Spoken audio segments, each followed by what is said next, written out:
Anak-anak orang-orang kaya akan punya tuntutan anaknya harus hebat. Kenapa? Karena penerus. Iya, akan jadi penerus gitu. Akan jadi penerus.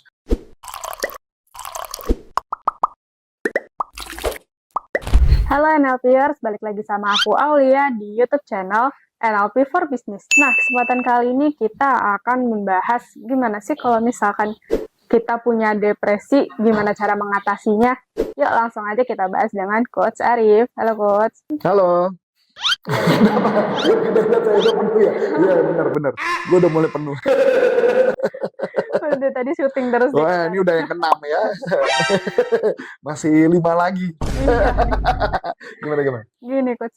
Nah, aku sempat baca berita kemarin ya Coach, kalau misalkan seorang putri dari Presiden Yamaha Motor yang bernama Hana, itu dia berusia 33 tahun, itu ditangkap polisi Coach karena ayah sendiri atau melakukan kekerasan dengan ayahnya.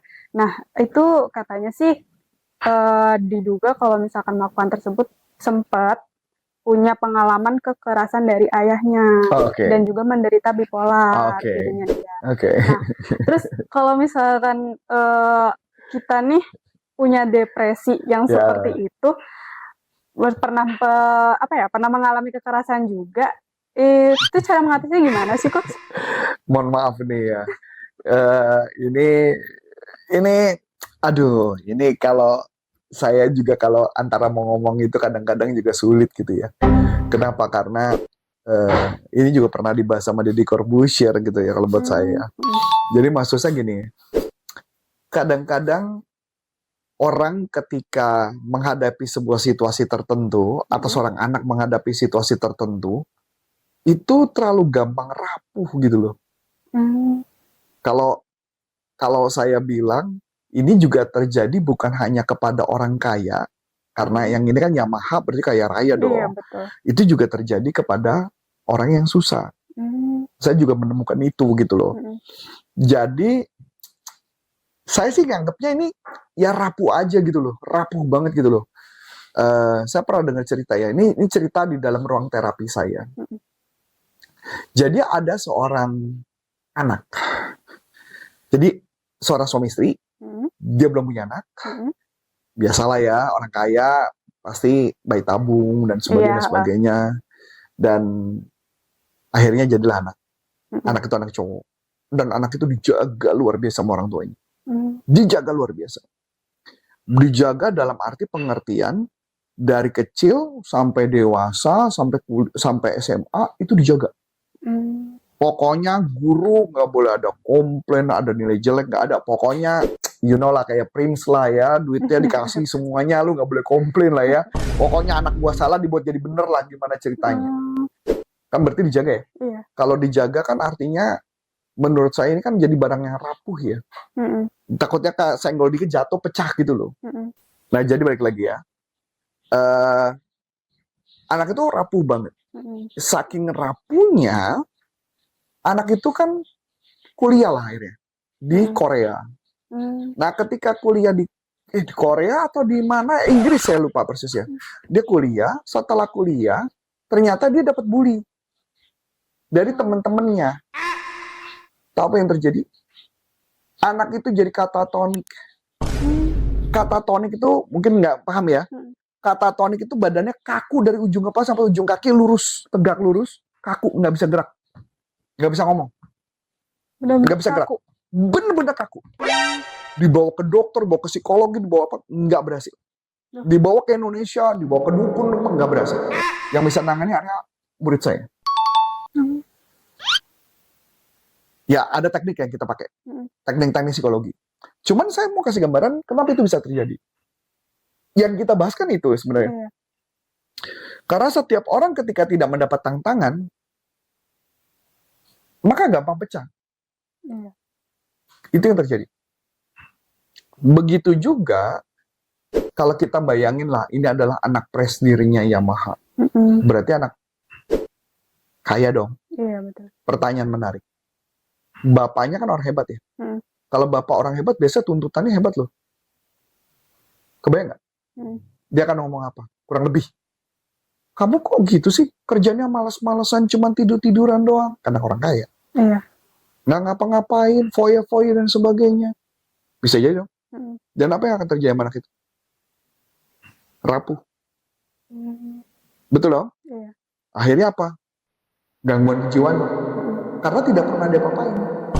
Jadi problem itu dimulai dari masa kecilnya dulu. Oke. Sampai sini oke? Saya kasih contoh lagi lah ya. Ini ada kejadian Indonesia. Ini baru aja kejadian Indonesia. Ada satu anak kerja di perusahaan animasi, bikin desain animasi lah dan sebagainya. Saya nggak tahu apa yang terjadi kerja di perusahaan itu. Katanya dia sampai nampar dirinya 100 kali, terus diposting, disebar dan sebagainya. Kalau saya ngeliatnya nggak gitu ya. Saya ngeliatnya bahwa sebenarnya anak itu kuat atau nggak kuat. Saya nggak tahu apa yang terjadi, kenapa bisa dia mukul dirinya 100 kali. Mungkin bisa jadi kan.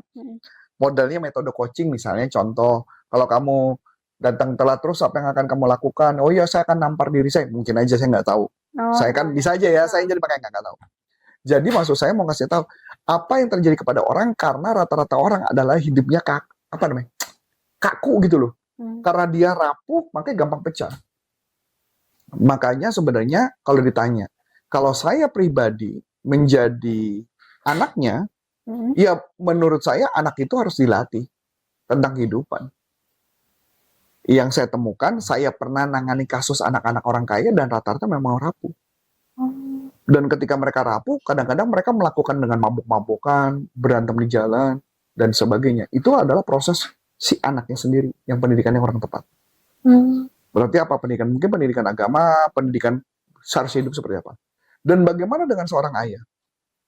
Dan saya tahu banget, biasanya anak-anak orang kaya akan punya tuntutan anaknya harus hebat.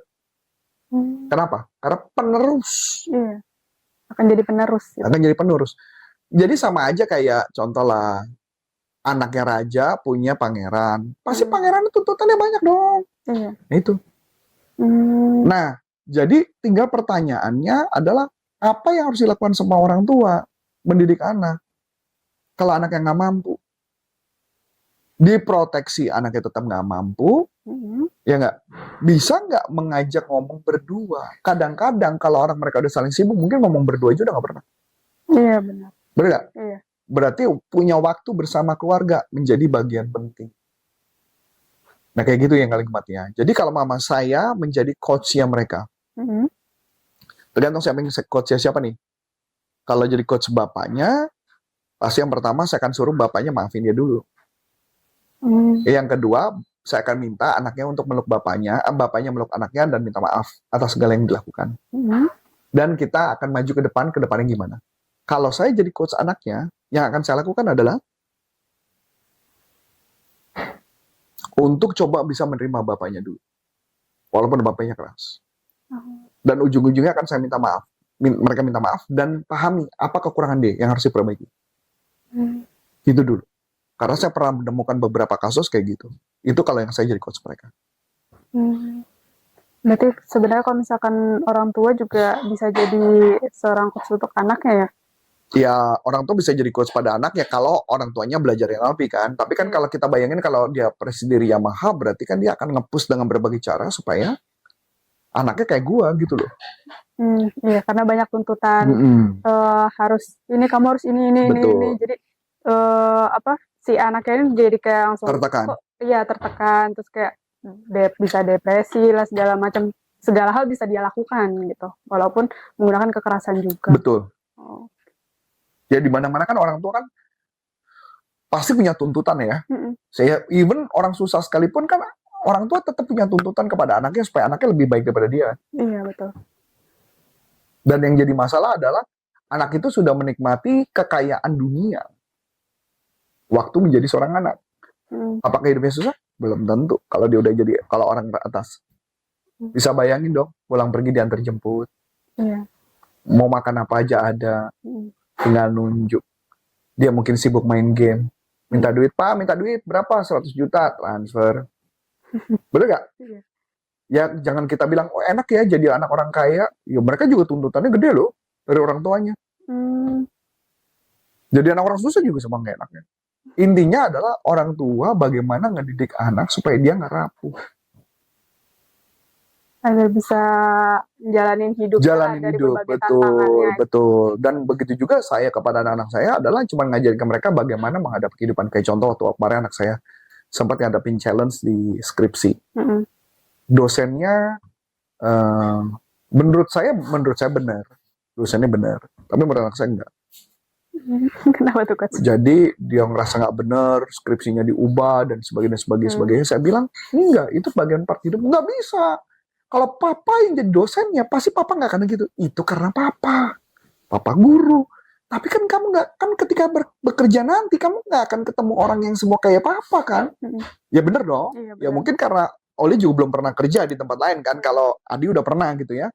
Yang kemarin dulu beberapa karyawan saya tadi barusan chatting, juga cerita, saya mempertimbangkan untuk balik lagi ke korpora. Saya cuma bilang, ya balik lagi. Karena mereka udah ngeliat di dunia luar tuh kayak apa gitu loh. Masuk akal nggak maksud saya? Ya karena mereka ngelihatnya kan hanya satu sisi. Tapi ketika dia ngeliat di tempat lain, oh ternyata mereka lebih kejam gitu loh. Nah tugas saya cuma satu. Sadar nggak? Menyadari nggak bahwa nggak semua orang kayak saya. Begitu juga yang saya bilang ke anak saya. Enggak.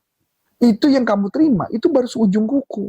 Nanti kamu terima akan lebih berat lagi challenge ya.